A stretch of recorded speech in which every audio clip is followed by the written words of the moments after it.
Registration చేస్తావా చేస్తావా అంతటితో ఆగలేదు. బెదిరించారు, భయపెట్టారు, మాట వినలేదని నానా తిప్పలు పెట్టారు. గోవాలో బంధించారు, ₹1 కోటి వసూలు చేసి వదిలేశారు. 100 కోట్ల విలువైన భూములు రిజిస్ట్రేషన్ కోసం ఒక రిజిస్టర్ మెడపైన కత్తి పెట్టారు. ఇదంతా చేసింది ఓ మాజీ ముఖ్యమంత్రికి చెందిన అనుచరుడైతే వినటానికి కొంచెం నమ్మశక్యంగా లేకపోయినా సరిగ్గా ఇదే జరిగింది. ఈ విషయాన్ని స్వయంగా సదరు రిజిస్ట్రార్ చెప్తున్నారు. ఇక గత ప్రభుత్వ హయాంలో తనకు ఎదురైన పరిణామాన్ని బయటపెట్టారు సదరు రిజిస్ట్రార్.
బాధిత రిజిస్టర్ ధర్మసింగ్ తనకు జరిగిన అన్యాయంపైన బయటకొచ్చారు. ప్రభుత్వ ఉద్యోగిగా ఉండి తాను తీవ్ర హింసకు గురయ్యానని, నాటి ప్రభుత్వ పెద్దల వైఖరి తీవ్ర ఒత్తిడికి గురిచేసిందంటూ ఏసీబీ అధికారులకు ఫిర్యాదు చేశారు. ఇబ్రహీంపట్నం మాజీ రిజిస్టర్ సింగ్ చేసిన ఫిర్యాదు ఇప్పుడు చర్చనీయాంశంగా మారింది.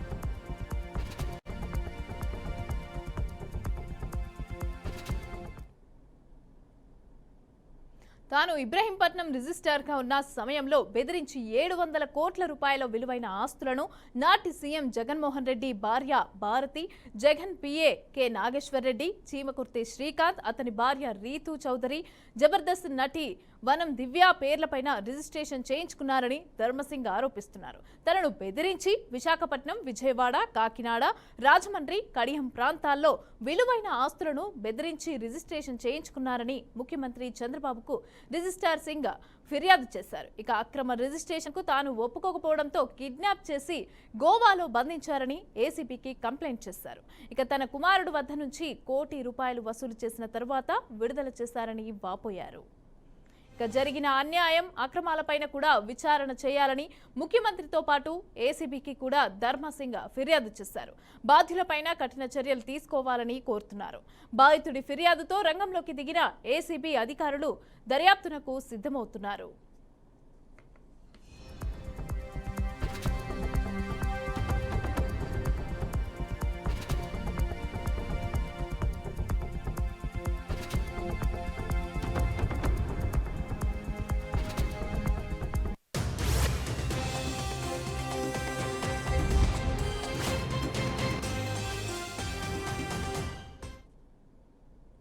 ఇక ఇదిలా ఉంటే తనతో పాటు తన భార్య పైన వస్తున్న అక్రమ రిజిస్ట్రేషన్లపైన శ్రీకాంత్ బగ్గుమంటున్నారు. తమకు ఎలాంటి సంబంధం లేదని అంటున్నారు. దీనిపైన ఎలాంటి విచారణకైనా సిద్ధమని అంటున్నారు. బిగ్ టీవీ వారికి నమస్కారం అన్న. నేను ఏదో ఇబ్రహీంపట్నం సబ్ రిజిస్ట్రార్ దగ్గర నుంచి నేను డబ్బులు తీసుకున్నాననే, అతను నాకు ఏదో ₹700 కోట్ల ఆస్తులు చేశాడనే మీరు టీవీలో వేస్తున్నారు. దాన్ని నేను చూసి చాలా బాధపడ్డాను. ఇంకోటి ఏంటంటే ఇబ్రహీంపట్నం సబ్ రిజిస్ట్రార్ అనేవాడు నాకు స్నేహితుడు. ఇబ్రహీంపట్నం సబ్ రిజిస్ట్రార్ అనేవాడు సీఎం గారికి లేఖ రాశారు అంటే అది నాకు ఆయన ఎందుకు రాశారనేది నాకు తెలియదు. ఇంకోటి, నా భార్య పేరు మీద ఉన్నటువంటి ఎవరైతే రీతు చౌదరి ఉన్నారో ఆ రీతు చౌదరి మీద ఉన్నటువంటి ఆస్తులు నాకు కూడా టోటల్గా నా పూర్వాజితం, మా నాన్నగారి నుంచి నాకు వచ్చిన ఆస్తులు. కావాలంటే మీరు ఏదైతే మీ దగ్గర డాక్యుమెంట్స్ ఉన్నాయో అవి ఒకసారి వెరిఫై చేసుకోండి. ఇంకొకటి, ఇబ్రహీంపట్నం సబ్ రిజిస్టర్ సింగే నాకు 40 లక్షల రూపాయలు బాకీ ఉన్నాడు. కావాలంటే మీరు చూడండి ఒకసారి, నాకు కావాలంటే నా బ్యాంక్ స్టేట్మెంట్స్తో సహా మీరు వెరిఫై చేయండి.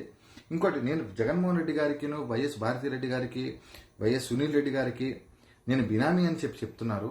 నా పేరు మీద 700 కోట్ల రూపాయల ఆస్తులు ఉన్నట్టు చెప్తున్నారు. నా పేరు మీద నిజంగా 700 కోట్ల రూపాయల ఆస్తులు ఉంటే డైరెక్ట్గా నేను మీ దగ్గరకు వచ్చి మీరు ఎవరి పేరు మీద రిజిస్ట్రేషన్ చేయమంటే వాళ్ళ పేరు మీద రిజిస్ట్రేషన్ చేస్తాను. మేము ఫస్ట్ నుంచి ఇన్కమ్ ట్యాక్స్ పే చేసే కుటుంబం మాది. మా ఫాదర్ దాదాపు ఒక 40 ఇయర్స్ నుంచి కాంట్రాక్ట్లు చేసిన వ్యక్తి, నేను రియల్ ఎస్టేట్ చేసిన వ్యక్తి, నేను కాంట్రాక్ట్ చేసిన వ్యక్తి, నేను వైన్ షాపులు చేశాను, ఇసుక సిండికేట్లు చేశాను. నేను వ్యాపారంగా ఎదిగిన వ్యక్తులు మేము.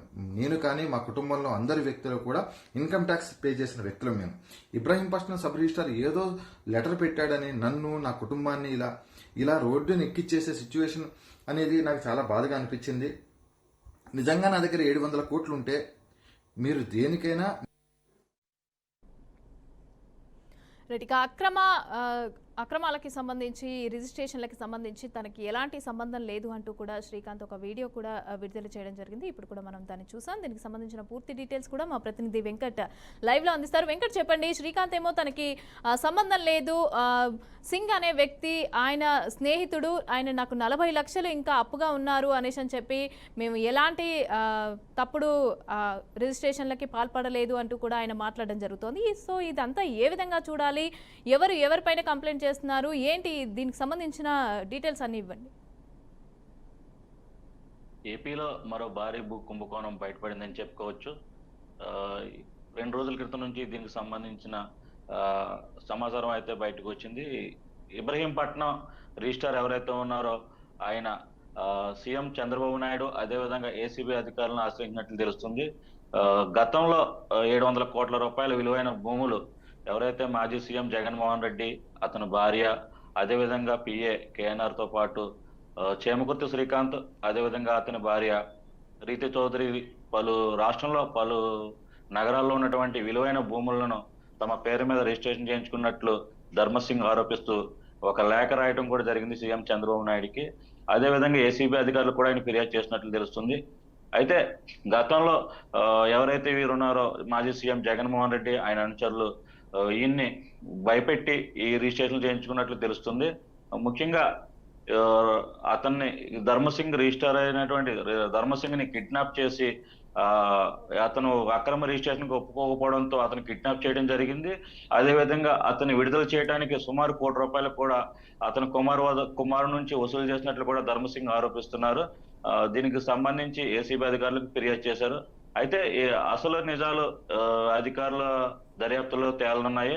అయితే తనకు జరిగిన అన్యాయంతో పాటు అక్రమ రిజిస్ట్రేషన్లపై ఏసీబీ అధికారులు దర్యాప్తు చేసి ఏదైతే ఈ అవకతవకలు జరిగాయో వాటిని బయటపెట్టి తనకు జరిగిన అన్యాయం మరి ఎవరికి జరగకుండా తనకు న్యాయం చేయాలని కోరుతున్న పరిస్థితి అయితే ఉంది.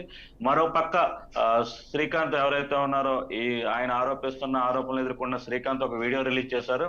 తనకు ఏ విధమైన ఈ భూ అక్రమ రిజిస్ట్రేషన్లకు తనకు సంబంధం లేదని, అదేవిధంగా తన భార్య రీతు చౌదరి కూడా సంబంధం లేదని, తన ఉన్నతమైన కుటుంబం నుంచి వచ్చానని, కాంట్రాక్టుల నుంచి తను సంపాదించుకున్న ఆస్తి తప్ప 1 సెంటు భూమి కూడా అక్రమంగా రిజిస్ట్రేషన్ చేయించుకోలేదని నిరూపిస్తే తాను దేనికైనా సిద్ధమంటూ కూడా ఒక వీడియో రిలీజ్ చేసిన పరిస్థితి అయితే ఉంది. ఏదేమైనప్పటికీ గత ప్రభుత్వం, వైసీపీ నాయకులు అక్రమాలు చేయటంలో ముందున్నారనే దాంట్లో అతిశయోక్తి లేదు. ఎక్కడికి పడితే అక్కడ రాష్ట్రం నలువైపులా కూడా ఈ అక్రమ రిజిస్ట్రేషన్లను చేయించుకోవడం, అదేవిధంగా ఖాళీగా ఉన్న స్థలాలను కబ్జా చేయడం వంటి చర్యలకైతే పాల్పడారని ప్రజలు బాహాటంగానే విమర్శించారు అప్పట్లో. రైట్ అదేవిధంగా ఈ స్కామ్కి సంబంధించి అయినా కూడా అందులో జగన్ వాళ్ళ వైఫ్ అయినటువంటి భారతి ఉన్నారు, అదేవిధంగా ఆయన పిఏ నాగేశ్వర్ రెడ్డి కూడా ఉన్నారు అనేసి అని చెప్పి ధర్మసింగ్ అంటే ఫిర్యాదులో కూడా పేర్కొనడం జరిగినట్టుగా మనకైతే ఇన్ఫార్మ్ అవుతుంది. అయితే దీనికి సంబంధించి ఏ విధంగా చూడొచ్చు, అంటే ఇవన్నీ వాళ్ళు కావాలనే చేసిరని అనుకోవచ్చా, ఇప్పుడు అన్ని బయటకు వస్తున్నాయని అనుకోవచ్చా, ఏ విధంగా చూడొచ్చు దీన్ని? మాజీ సీఎం భార్య భారతి అదేవిధంగా కేఎన్ఆర్ నాగేశ్వర రెడ్డి ఎవరైతే ఉన్నారో వారంతా కూడా ఒక ప్లాన్ ప్రకారమే బెనామీ పేర్లు ఏర్పాటు చేసుకుని రిజిస్ట్రేషన్లు వారి పేరు మీద చేసినట్లుగా ధర్మసింగ్ చెప్తున్నారు. అయితే దీనికి సంబంధించి తూర్పుగోదావరి జిల్లాలో పాటు అలాగే విశాఖ జిల్లా, పశ్చిమ గోదావరి జిల్లాలో కూడా ఈ భూములను వారు తమ బెనామీ పేర్ల మీద రాయించుకున్నట్లు తెలుస్తుంది. దీనికి సంబంధించి డాక్యుమెంట్లను కూడా సీఎం చంద్రబాబు నాయుడుతో పాటు ఏసీబీ అధికారులకు ధర్మసింగ్ సమర్పించినట్లు తెలుస్తుంది.